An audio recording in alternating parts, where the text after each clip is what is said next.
আচ্ছা, আমরা বুটস্ট্র্যাপের grid system পর্যন্ত দেখছি, ঠিক আছে। এখন আমরা একটু দেখি যে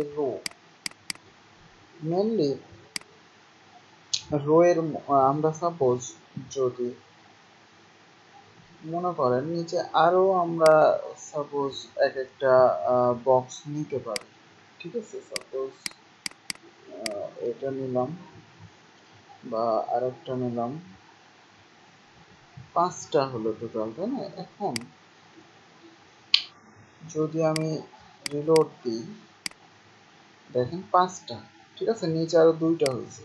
এখন আমি চাচ্ছি এই 2টাকে একসাথে রাখতে, মানে তার পরেরটা নিচ লাইন থেকে থাকবে, ঠিক আছে। তখন আমরা কি করব, এই 2টাকে একটা রো এর মধ্যে নিয়ে, ঠিক আছে, একটা রো ডিভের মধ্যে, রো ক্লাসের মধ্যে নেব। মেনলি বুটস্ট্র্যাপ কি করে, জাস্ট ক্লাস আমরা বসাবো, আপন মনে কাজ হবে, ঠিক আছে। এই কাজটা করে আমরা যদি এই রোটা জাস্ট এই যে উপরের 2টার মধ্যে দিয়ে দিই, ঠিক আছে, এই 2টার মধ্যে দিলাম। এইবার দেখেন, রিলোড দেন, দেখেন উপরে 2টা রাখছে সে, তারপরেরটাকে সে কি করছে, নিচে নামিয়ে দিছে, ঠিক আছে। তো রো হচ্ছে মেনলি একটা গোটা রোয়ে আমার কয়টা শো করবে বা কয়টা আমি রাখতে যাচ্ছি তার উপর ডিপেন্ড করবে। সাপোজ দ্বিতীয়তে আমি একটা রাখতে চাচ্ছি, বাকি 2টা আবার নিচে নিচে শো করবে, ঠিক আছে। এটার জন্য আমরা কি করব, এটাকে একটা রো এর মধ্যে নিয়ে নেব, ঠিক আছে। সাপোজ এই যে এইটাকে আমরা একটা রো এর মধ্যে যদি নিয়ে নিই, এটাকেও সাপোজ এটা নিলাম, আর এখানে ডিপটাকে ক্লোজ করে দিলাম রো এর, ঠিক আছে, রো এর ডিপটাকে ক্লোজ করে দিছি। এখন যদি রিলোড দেন, দেখেন এই যে তারপরে কিন্তু এই যে একটা আছে, এই যে বক্স ওয়ান, তারপরে আবার নিচে কিন্তু একটা নামাই দিচ্ছে, ঠিক আছে। তো মেনলি এইভাবে মেনলি কাজ করে এই কাজটা, রোটা। আচ্ছা, এখন আমরা আরেকটা জিনিস দেখি, সাপোজ এই যে এই বক্সটার মধ্যে আমরা যদি আরেকটা ক্লাস ইউজ করি, কল এমডি দিচ্ছি, অফসেট অফসেট সাপোজ 2 দিলাম, ঠিক আছে। দেখেন রিলোড দেন, দেখেন আমাদের এই বক্সটা শুরু হওয়ার কথা ছিল এইখান থেকে, তাই না? আমরা যদি একটা বক্সকে সাপোজ একটু হটাইতে চাই, ঠিক আছে, এক ধাপ, তো জাস্ট আমি যদি এইভাবে করি যে কল এমডি অফসেট, ঠিক আছে, এখানে 2 দিয়েছি, সে 2 ধাপ শেষ করছে, তারপরে কাজ করছে। আমি যদি সে এখানে 1 দিই সাপোজ, তাহলে দেখবেন সে এক ধাপ সরবে, মানে এখান থেকে এক ধাপ সে সরবে, তারপরে সে কাজ করবে। আমরা যদি এইটাকে আরো সরাইতে চাই, সাপোজ এটা এত আমরা গ্যাপ না আর একটু সরাইতে চাই, তাহলে আমরা এইখানে জাস্ট কি করব, একটা ক্লাস ইউজ করব, নাম হচ্ছে কল এমডি অফসেট। এখানে এমডি বা আপনারা বিভিন্ন যে স্ক্রিনে বিভিন্ন এসএম, তারপরে এলজি, এগুলো ইউজ করতে পারেন কিন্তু, ঠিক আছে। সেটা বিভিন্ন স্ক্রিনের উপর নির্ভর করবে। আমাদের যেহেতু এটা এই স্ক্রিন এমডির স্ক্রিন, সুতরাং আমরা এই স্ক্রিনের জন্য এমডি ইউজ করে দেখাচ্ছি আপনাদের। এখন এই জায়গায় সাপোজ আমি আবার কল এমডি দিলাম, দেওয়ার পরে অফসেট, ঠিক আছে।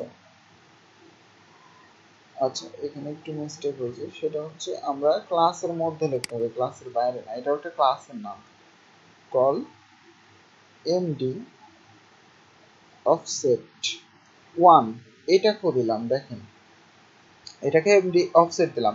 এখন ইনি তো এই জায়গায় শো করছে না আমার, কিন্তু যখন আমি অফসেট 1 দিতেছি, তখন সে এক ধাপ সরে যাবে, দিয়ে সে শো করবে, দেখেন এক ধাপ সরে গেছে, ঠিক আছে। এইভাবে আমি অফসেট দেওয়ার মাধ্যমে একটা কোনো একটা জিনিসকে, কোনো একটা টিপকে বা কোনো একটা বক্সকে সরাইতে পারবো, যেখানে ইচ্ছে নিয়ে যেতে পারবো, ঠিক আছে। তো এইটা মেনলি এভাবে কাজ করে, কল এমডি অফসেটের মাধ্যমে আপনারা এই কাজটা করতে পারবেন, ঠিক আছে।